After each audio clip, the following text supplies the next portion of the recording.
C'est à la mairie de Salon-de-Provence que les représentants d'associations et d'entreprises se sont donné rendez-vous pour l'édition de mai des réunions des acteurs locaux. Tous concernés par l'insertion des demandeurs d'emploi du territoire, ils étaient plusieurs à partager leurs propositions pour un meilleur marché de l'emploi local.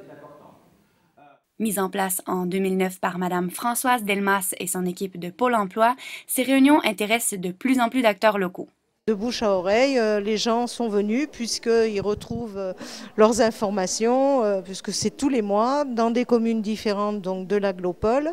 Et de plus en plus, nous avons donc des partenaires qui viennent présenter leur structure et ça nous permet au moins d'avoir des informations généralistes, mais aussi très complémentaires avec des structures très différentes.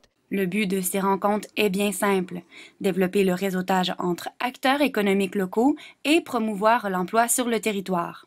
Dans un contexte actuel où le taux de chômage est en pleine croissance en PACA et davantage dans les Bouches-du-Rhône, ces réunions pourraient aider à changer le sort des demandeurs d'emploi.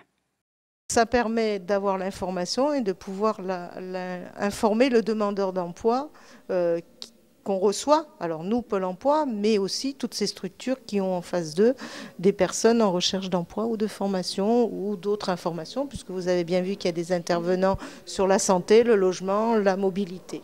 Selon Thierry Guigue, élu délégué à l'emploi et à l'insertion, la situation de l'emploi à Salon-de-Provence fait face à des difficultés majeures depuis décembre dernier. La situation s'est moins dégradée sur Salon en 2011-2012 que sur le niveau régional et malheureusement depuis décembre on constate que la dégradation atteint le même niveau qu'ailleurs malgré nos actions, mais on est aussi pris dans une conjoncture qui ne nous est pas favorable.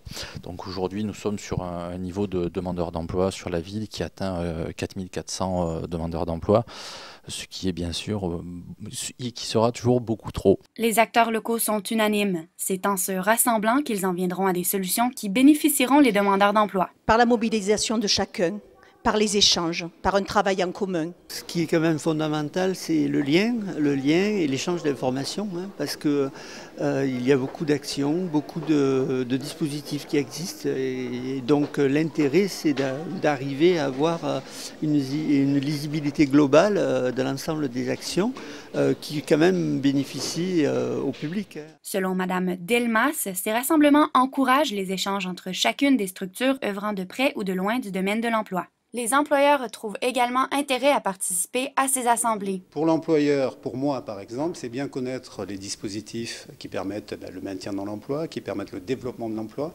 Et pour les futurs employés, ils sont pris en charge, ils sont accompagnés, on le voit, le travail qui est fait par l'Espace Éco, par les missions locales, c'est un travail très important pour leur permettre de décrocher un job. Mais ce qui capte l'attention dans l'actualité, c'est cette crise économique qui fait de plus en plus de chômeurs. Et parmi les demandeurs d'emploi français, près de 10 % habitent en PACA, avec une augmentation de 9 % du taux de chômage de la région au cours de la dernière année. Le besoin des ressources supplémentaires et mieux adaptées pour les citoyens en quête de gagne-pain se fait sentir. Nous faisons beaucoup d'actions collectives vis-à-vis de nos partenaires. C'est très important, on ne peut pas travailler seul dans son coin. Nos partenaires, c'est Pôle emploi, c'est la mission locale, c'est l'ensemble des acteurs locaux que nous avons réunis ce matin. Créés en décembre 2008 par la fusion de l'Agence nationale pour l'emploi et ACEDIC, les établissements Pôle emploi recensent les demandeurs d'emploi à travers la France. La mission du chargé d'emploi national est d'agir à titre de pont entre les candidats et les employeurs. Objectif qui était plutôt difficile à atteindre à Salon-de-Provence en raison des deux différents espaces de Pôle emploi qui recevaient distinctivement d'un côté les demandeurs d'emploi et de l'autre les entreprises. Le nouveau bureau, maintenant situé dans la zone de la Gandonne, rassemble désormais les deux sous un même toit. Selon Patrice Tallé, conseiller référent au Pôle emploi de Salon-de-Provence, les nouveaux locaux ouverts au public depuis avril dernier sont plus accessibles et adaptés. Effectivement, on a des espaces de recherche d'emploi qui sont plus agréables pour le public, donc notamment une zone en libre accès où ils peuvent avoir accès à l'informatique. On a une dizaine de postes informatiques qui leur sont dédiés. Donc où ils peuvent consulter les offres d'emploi, où ils peuvent maintenant aussi intégrer à travers des claviers clés USB leur CV. Donc ça c'est important. Mais malgré la plus grande superficie des lieux, les demandeurs d'emploi sont toujours aussi à l'étroit dans les salles d'attente des conseillers référents. Il faudra bien plus que les offres d'emploi que contiennent les banques de données pour combler les citoyens malheureusement trop nombreux en recherche d'emploi.